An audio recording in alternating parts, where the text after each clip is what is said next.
Sana all parang mag-asawa. Sarap kasi yan sila lutuin together. Promise.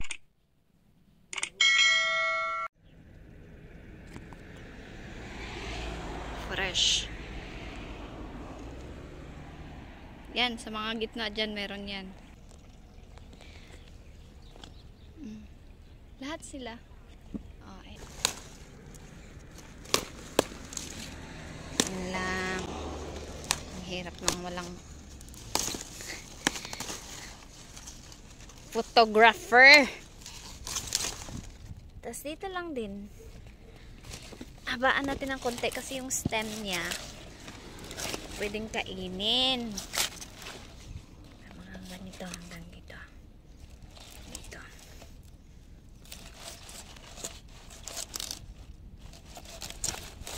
Yan.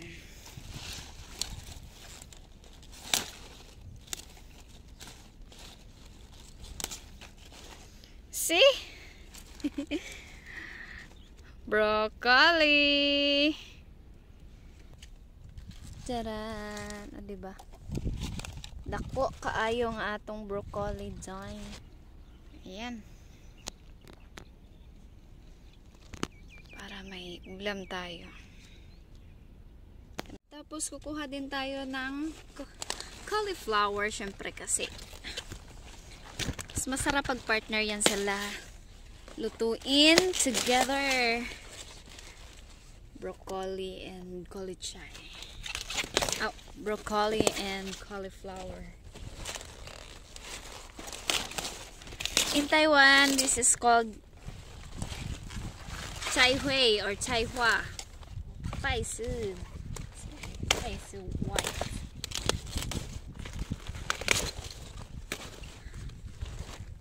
So, ganyan lang. Cut lang din natin siya dyan. Iyon. Laki, diba? Oh. Look.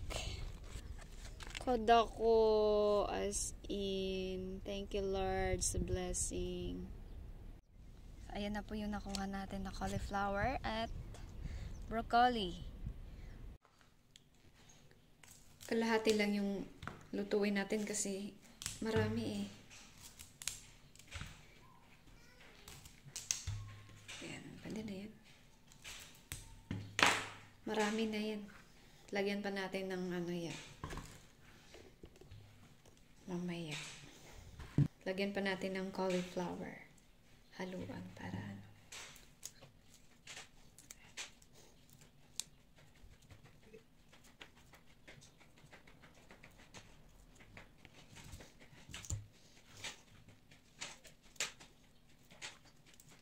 Mabalat na lagyan mo stem. May stem niya.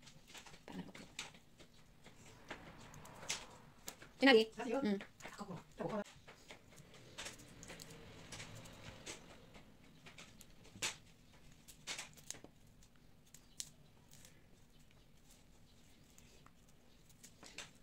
Ini ganyan goods na yan. Dalawa lang kami hilig kumakain. Goods na yan. Kasi may cauliflower pa. Haluan natin ng cauliflower.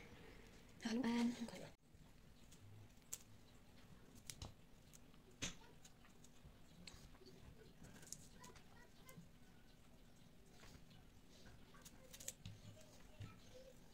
Tapos yung natin natin yung stem para fair. Para patas naman. Kita kasi nyo, yung stem lang natin broccoli. Pwede itong painsan. Yung gano'n yung gitna. Babalat na lang natin. Tigas na part, patanggalin. Careful sa paggamit ng kutsilyo. Kasing talim.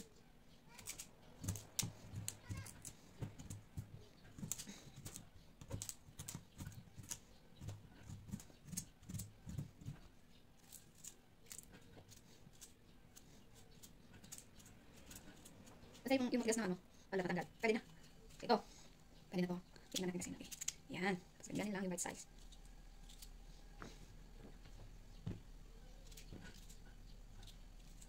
Yan. Yan.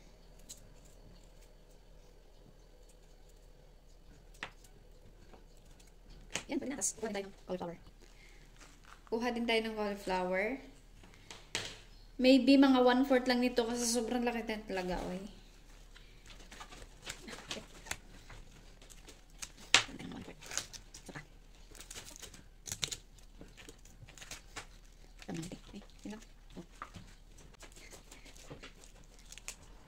later, i-blanch natin. Parang hindi ko maubos to. Sobrang dami. Hindi na. Same din. Pag yung stem niya mababa, ganun din. Pero yung wala ng stem, eh di mas maganda kasi hindi na kayo pinapahirapan. Pwede kung puro ng flower lahat. Char! Sana all flower lahat. Gaya nito. Yan, ganyan lang din.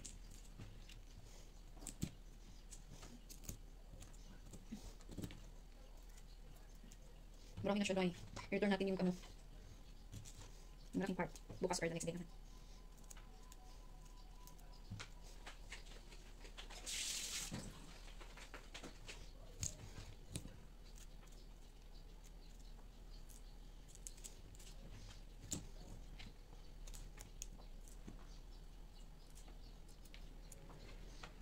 Pagka ganito, pwede na hindi haluan ng carrot.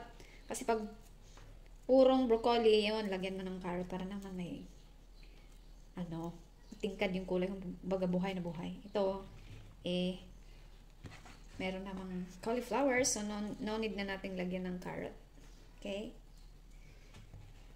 Sa previous video, lagyan ko ng carrot yun kasi wala akong cauliflower at that time.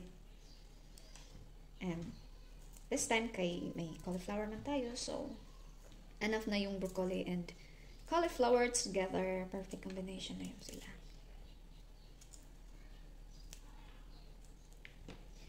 And this one is malaki, marami. Tama na to, i-return natin. Plus, ilagay natin sa ref. Okay? So, ito na. I-blanch lang natin to sila together na para mas mabilis. Diba, ang dami na marami na yun namaya. Lutuin natin. I-blanch natin sila together. Quick blanch. Mabilisan lang.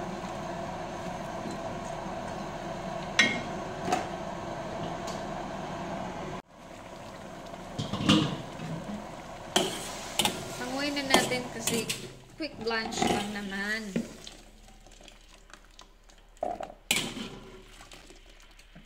Para tanggalin yung mga mga insect na kalipit sa mga loob-looban ng ating gulay. Tanggal sila kung meron. Wala naman. Mas maganda. Kunti lang. Of course, garlic. Kunting ginger.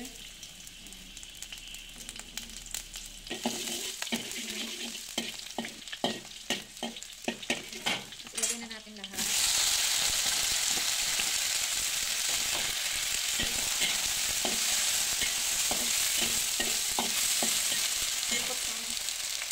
Seasonings.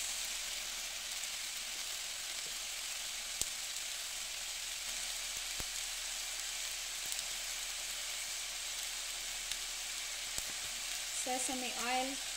Okay.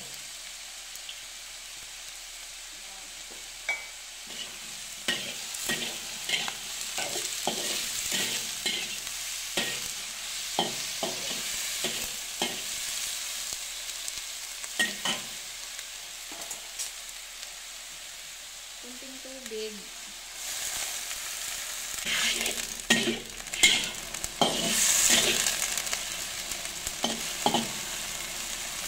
Takpan na natin ng mga 2 or 3 minutes.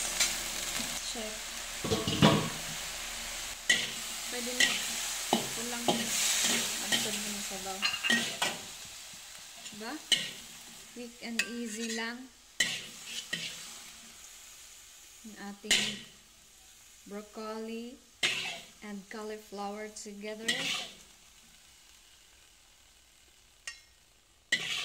Parami nga pala yung cauliflower. Dapat nito mas marami ang broccoli. But it's okay. Gulay naman parehas. Masarap din parehas. Marami pa tayong broccoli doon sa ating garden of cauliflowers. Ayan na po. Tara! Ayan na. Fresh ang ating gulay na broccoli at cauliflower. Let's eat!